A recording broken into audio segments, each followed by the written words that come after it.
Hey arcaders, Ray, the arcade guy from thearcadearchives.com, and we got to do this video. And you know I don't do many. This has been bothering me, and it's all about the Switch 2. We got the announcements this week that the Switch 2 was coming out after a final, I guess, hurrah for the original Switch last week. We get the news, and people aren't happy about the price. Cost of the system, the cost of games, that the machine seems to be digital download only, even though it has cartridges, it's actually downloading the ROM, a whole slew of things. But here's the thing, folks. There are plenty of products out there. If this isn't up your alley, don't buy it, okay? I really don't know what to say to people who... Social media has changed us in ways in just the last few years alone that boggle my almost 60-year-old mind. You're afraid to even say what's on your mind anymore, that there'll be so many people against you that you can't form your own opinion anymore. For example, there's one gentleman on Facebook that posts videos constantly of Nintendo and Nintendo games and how cool they are and, you know, secret things and all of this. And he kind of popped in, I don't know, 6 months, a year ago. You know, seems like a nice enough fella. But then the Switch 2 stuff happened, and all of a sudden he was full of poison about this machine and went nuts. You know, how bad the machine is. The specs aren't that good. It overheats. The battery's not good. All this stuff just spewing out like word salad all over the place about a machine that's not even out yet. Okay, we're going on the specs that we know. The machine has not really been in many hands, like for real, like actually play tested and, you know, like for a long gameplay session, things like that. But he went crazy. And of course, that brought all the other people that had their own opinions to jump on board. And I created a post. I normally don't. I'm one of these guys that sits back in the background and, you know, I take the information as it is and I don't form opinions on social media about anything. But this time I did. And it was basically, listen, if you don't like it, go play something else. This is not a machine for you. I mean, it's for the diehard Nintendo fans that still believe in the company and are willing to stand by them. And they've built products that I haven't been happy with. I mean, I hated the N64. Now, before you start throwing rocks at me, it's not because of the N64 itself. It's because of its controller. I hated the controller. They improved everything with the GameCube, which to me is still the best game controller ever made in the history of games, period. It is sleek, easy to hold. All the controls are right where you need them. One of the reasons I'm buying a Switch 2 is because they're going to add the GameCube library, and you're going to be able to get a GameCube controller. I don't think enough is said positively about the machine. For one, how easy it will be to live stream finally. Adding a separate camera. Having a camera built into the machine.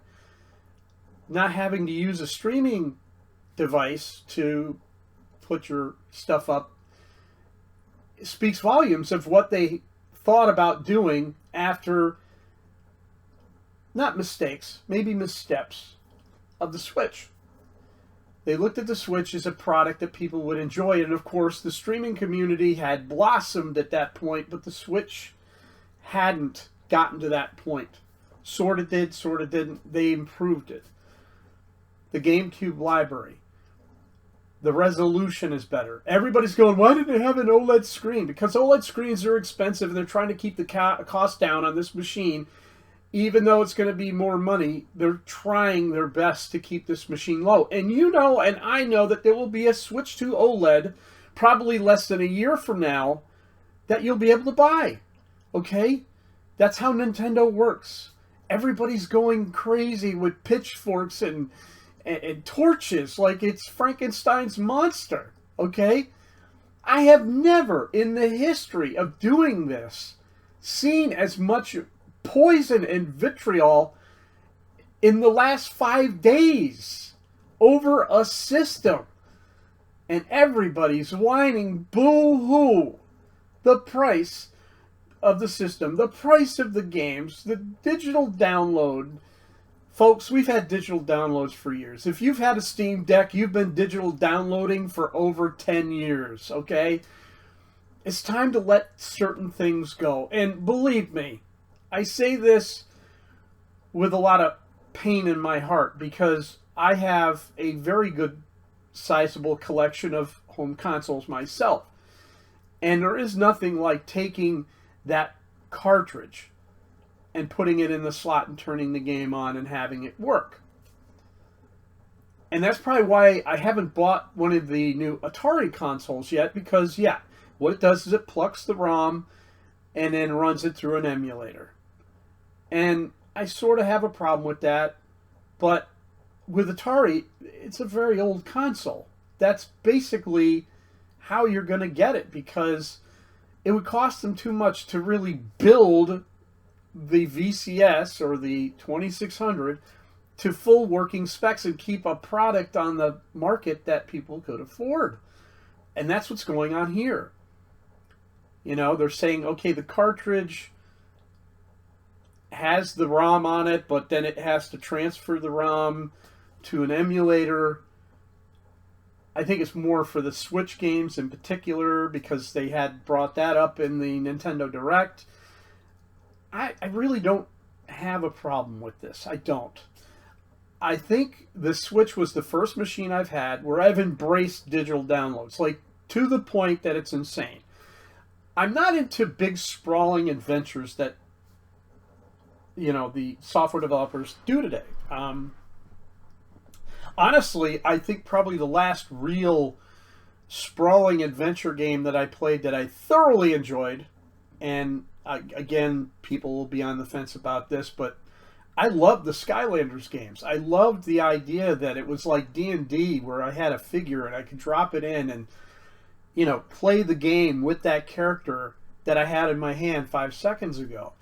And that to me was a sprawling adventure that I could grab and ingest in different smaller bites if I wanted to, or I could sit there and plow through the game like it did with the first one in one go around.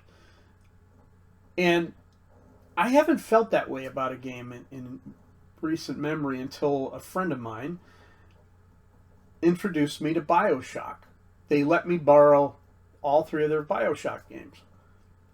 And I was floored by the story. I really enjoyed it and had fun with it. But it was the type of game I could stop and put away and pick up, and I didn't have to keep going. And I guess these games are like that, where it's a sprawling movie, but hey, if you have to pause, it's okay.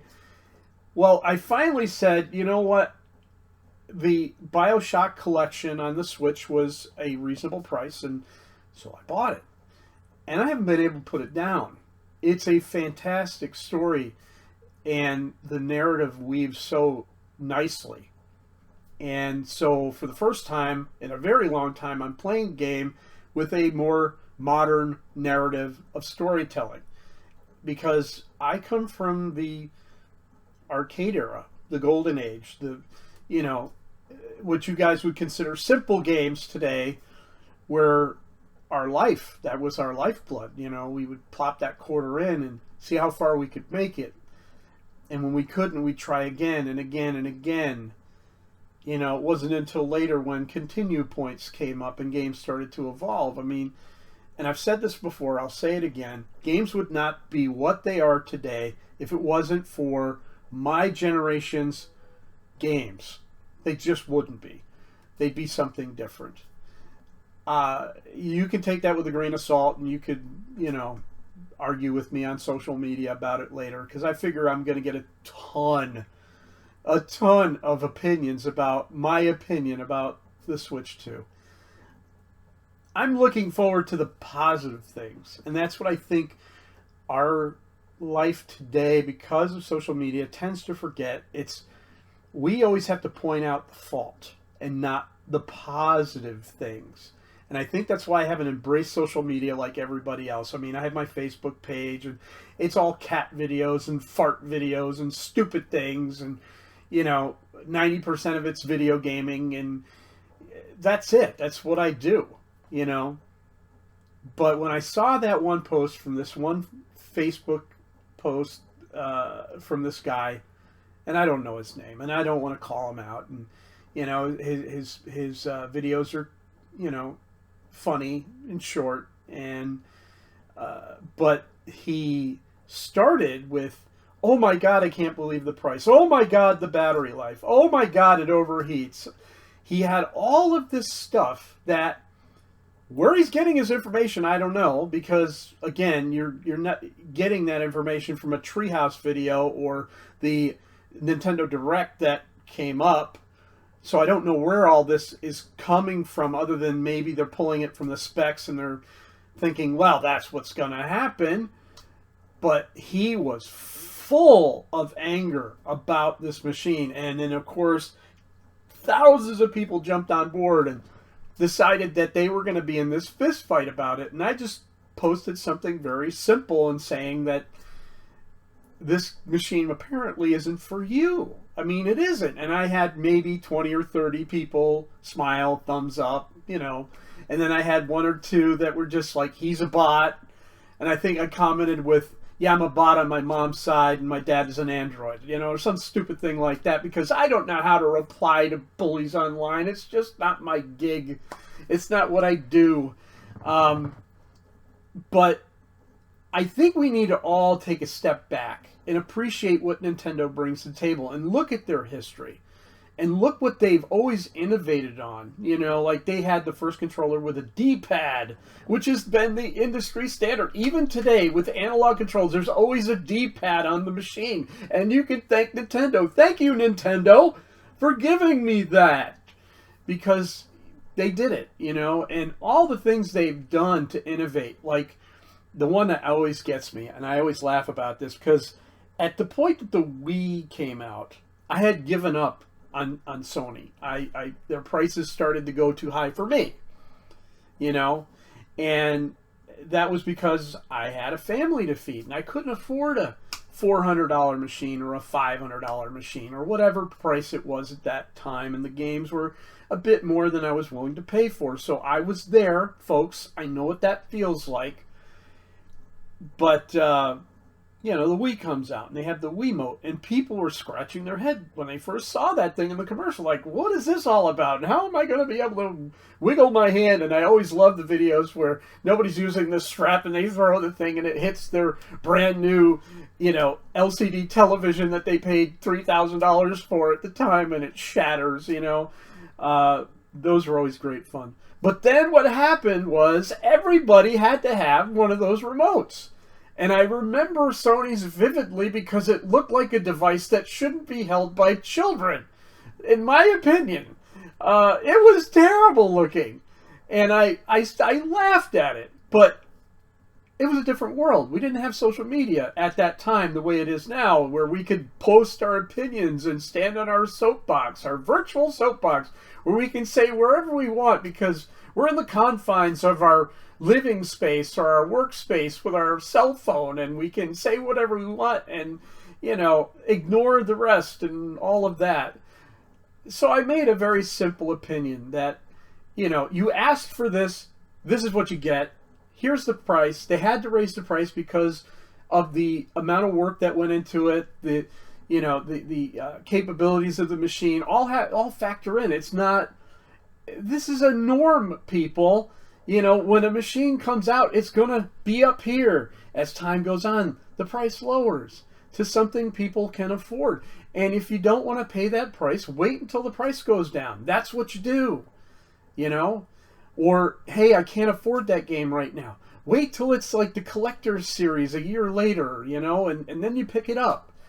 It's not something you have to have immediately. Now, will I have it immediately? Yes. Why? Because I'm close to retirement age, my kids are out of the house, and I play video games basically online, not for a living, but because I enjoy it.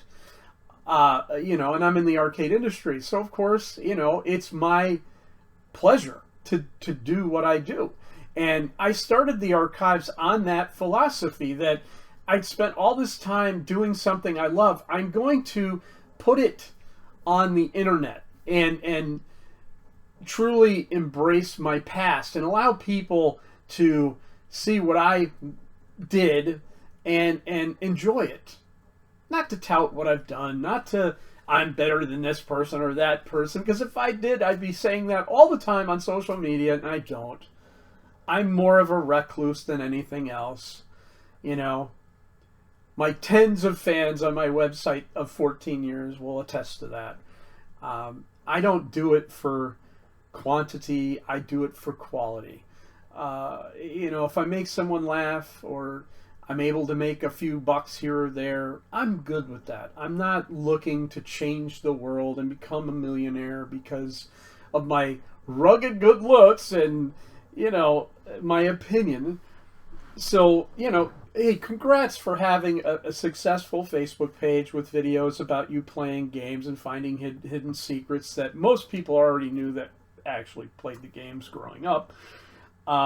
Because there are people out there that never had achieved that before. So, kudos to you that you're putting the time and effort in to allow people to see these things in real time. And, there are hundreds of people just like you, and that's why I don't jump into the fray, because there's too many people doing the same thing. Why would I even bother? I'm embracing the Switch 2 for my reasons, and here are my reasons.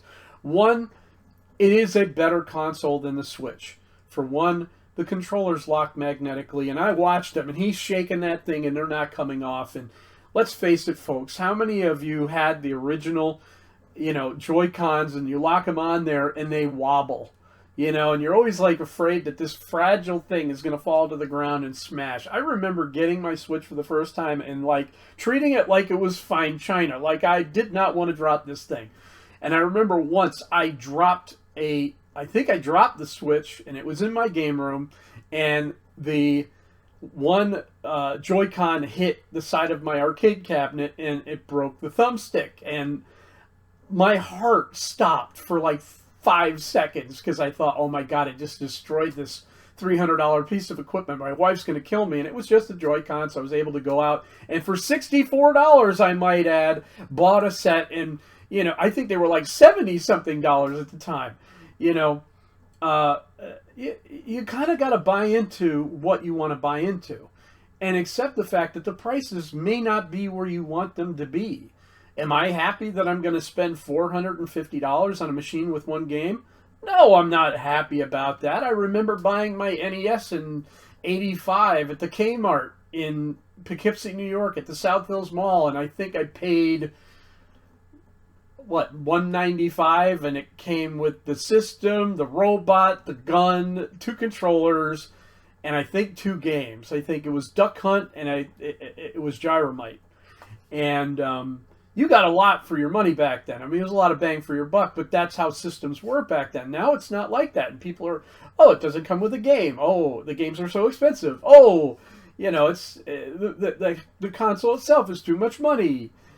The difference today is that we have a platform to voice our opinion. And if you're able to change Nintendo's mind, I'm going to thank you from the bottom of my heart, because I'll get to reap the benefits as well. And that's fantastic for all of us.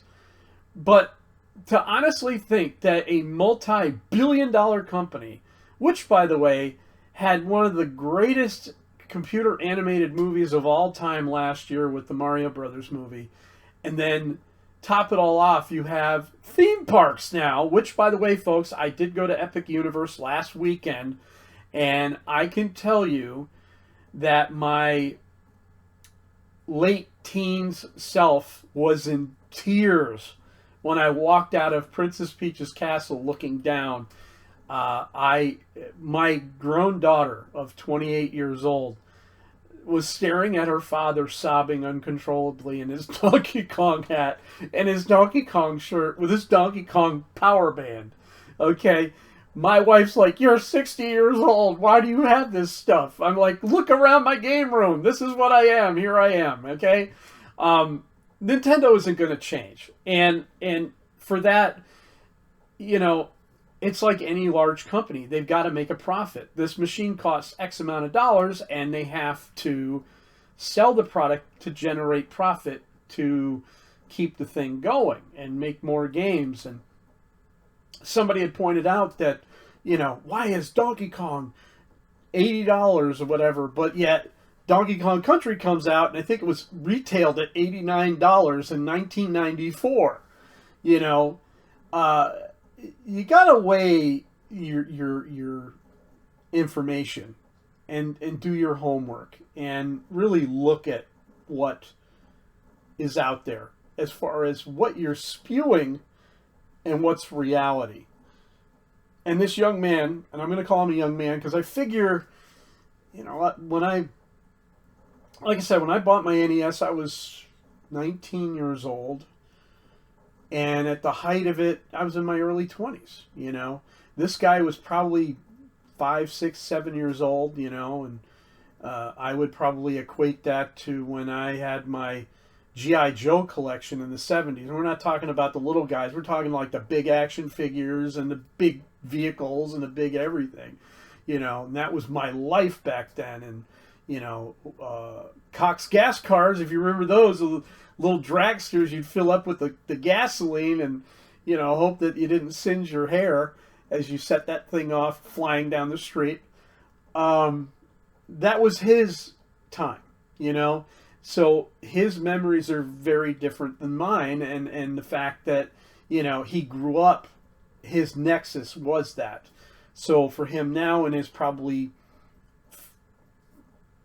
30s or 40s, he his views are at a different level than mine. So the thing is, his ideas have changed over the last few days. Now he's touting the positives. Now, listen, if it was all an act, kudos, because you probably got 1 billion views on it, and that's fantastic.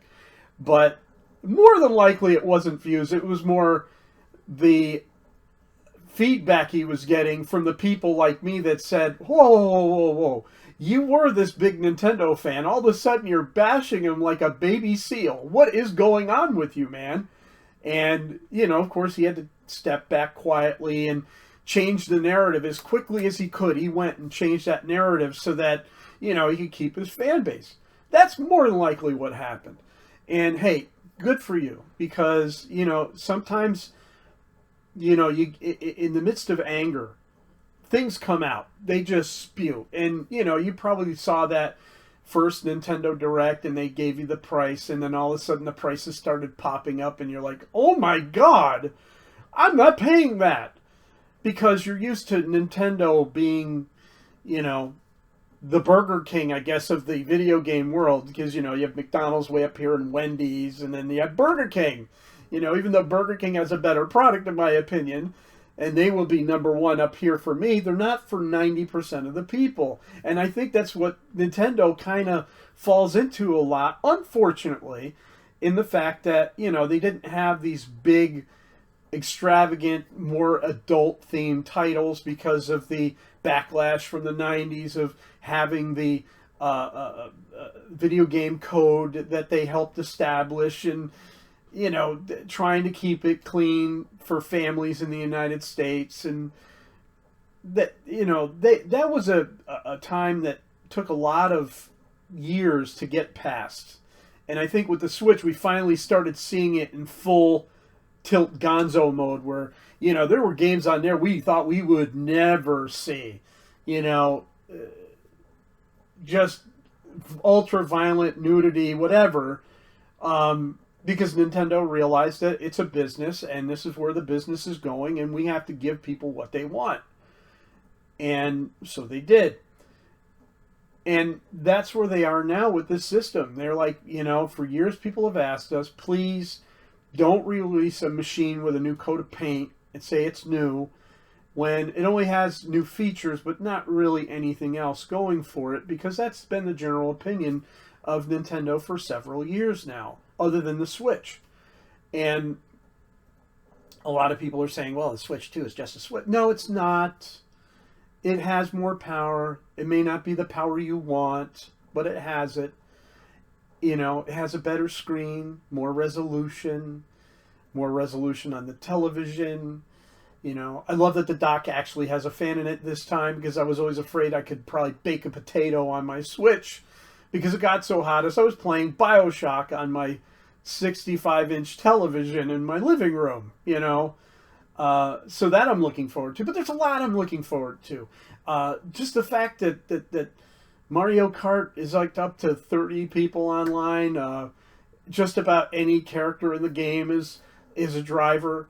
You know, I can take a Mario Brothers sidestepper and use him in a car. What? That's insane. Okay. I'm definitely looking forward to Donkey Kong. That was out of left field because everybody thought it'd be another Mario game. And this always happens with a new system. That's what happened with GameCube. Everybody said there was going to be a Mario game, and then it was Luigi's Mansion, and everybody had a fit. But then Luigi's Mansion turned out to be a really good game, and they were like, oh my god, this is amazing. Well, that's what Donkey Kong is. And it was done by the same development team as Super Mario Odyssey. And I'm going to say this, because everybody has an opinion about it. I love the redesign. And it's not really a redesign. I'm calling it a pre-design, because it's based on Shigeru Miyamoto's original 1993 design of the original Donkey Kong, which is right there, with a tie. And they used it in Donkey Kong 94. And they wanted to go back a little bit to their roots. And I think they did a spectacular job. Why? Because the animation, his facial expressions are beyond anything we've ever seen. Not to put down Rare and what they did, because this is 30 years ago when they were working with a Silicon Graphics workstation to create these 3D models of Donkey Kong. But when you look at those early models today compared to what they can do now, it looks like a toy. It looks like a little toy. And, you know, they improved them over the years step by step by step, but then finally somebody said along the line, hey, here's the original design that he wanted to use in 93/94. Let's take that original arcade design, that guy, and put him in the game. We'll add a tie. We'll make him Donkey Kong Jr., which, by the way, if I can point right, there he is. You know, and Cranky would then be Donkey Kong. It worked, you know, and I can tell you from experience, the minute I walked into that Donkey Kong area at Epic, oh my god. Now, sadly, Donkey Kong was not out. We were there during a dress rehearsal, so, and I'll be doing a post about that probably tomorrow. But the Donkey Kong minecart ride, pure heaven. It is just, I was in a minecart in Donkey Kong Country. It was just that simple. You know, a lot of people said, it's a little herky-jerky for me, this, that, and the other thing. You're in a minecart on a track that's falling apart. What did you expect it to feel like, you know? I mean, I loved it. Sorry. You know, Super Nintendo World, I work for Disney, and I'm a tad bit concerned. It's anyway. We're going to get to that later. We're talking about the Switch 2. Here we go. Okay, so my opinion is really simple. I love the system. I love its features. Not a fan of the price tag, but I'll pay it. Love that we're getting a Donkey Kong game. And Nintendo, if you're listening to me, Wario's next. You need to do another Wario game on that system with the team that did Odyssey. Give us another Wario game. Have a rotten day, because that's what we need. I love the fact that we're going to get GameCube games on the Switch 2 with a GameCube controller. And probably my favorite part is the Piranha Plant camera, which I will be buying. And that's another thing, is everybody's like adding up all the costs. I love this one. Adding up all the costs. It's like over $1,000 for all this stuff. Well, you don't have to buy it all. You can just buy the base unit. You don't need to have everything. Or you can buy it one piece at a time. And then it doesn't feel like $1,000. You know, it really does come down to social media and the fact that we can all stand on a platform and say, hey, I don't like this and I don't like that, and hope that we get somebody's gall, and then they start a fist fight with us virtually, and it's a whole thing. And it just, the Switch 2 proves it. It just proves how nasty people can be. And, you know, has really changed my attitude in just a few days about social media as a whole, that maybe I won't be on much longer, given my age, and I really don't care anymore because all I do is post cat and fart videos all day long. And my wife hates it, by the way. You know, it's just a different world. And it's not a world that I'm used to, or I guess, and or comfortable in. I love my little space on the internet. And if you want to, come join me at thearcadearchives.com. I tend to have a lot of fun when I do post now, because I haven't been posting as much. And I'll be honest with you folks, it has a lot to do with my memory. I lately have, in fact, this is the third recording, because I would stop midstream for a solid 3 or 4 minutes trying to remember what I wanted to say. And it does happen with scripts as well, which is why my podcasts have slowed down as well, because I then have to spend hours editing all of that information because of the long periods of... And it's easier with audio than it is with video, I'll tell you that right now. But anyway, you know, old things aside, back on track. I'm looking forward to Switch 2. As soon as these tariffs go away or whatever they're going to do, my money will be in their hands. I am really looking forward to it. I may start streaming, because I really have wanted to for a very long time, but knowing that the Switch can actually just do its thing and post without any, you know, streaming card or anything else, really appeals to me.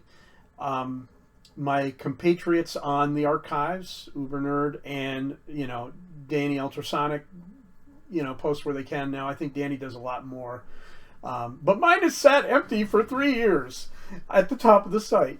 Eventually I'll get there, and I think with the Switch 2 I'll be able to do it. So there are a lot of things I'm looking forward to, folks, and I really hope the tens or even hundreds of thousands of people, that are millions of people, they're looking forward to the Switch 2, thoroughly enjoy it. And if you're not one of them, it's okay. There's no ill will. There's no, you know, nanny boo-boo stuff going on with me. We're all entitled to our opinion, you know. And if your opinion isn't about liking the Switch or liking Nintendo, you're allowed to have it. I don't like the PlayStation. I don't like the Xbox, you know, and I'm a Nintendo guy. I'm an Atari guy. I'm a TurboGrafx 16 and ColecoVision guy. Everybody knows if you've been listening to the podcast lately. So I can't wait. I'm really looking forward to this, and I hope you are too. This is really running long. It's over 30 minutes long already. But fortunately, I didn't stutter, stammer, or stop working altogether like I do, like I'm in pause mode for about 5 minutes trying to figure out my thoughts in my slowly deteriorating brain, that I'll actually be able to post this. So listen, let me know what your opinions are. You know, put your opinions on YouTube. Put your opinions on Facebook. Good, bad, otherwise I don't care. I want to hear from you. I want to know what your opinions are on the Switch 2, the state of social media, divisive people that have opinions that just won't stop. Anything and everything. I'm good with it. Just let me know. All right, guys, I'm going to end it here. As I always say, keep playing like it's 1981. I'll see you the next time. Catch you on the flip-flop. I'll talk to you later. Bye.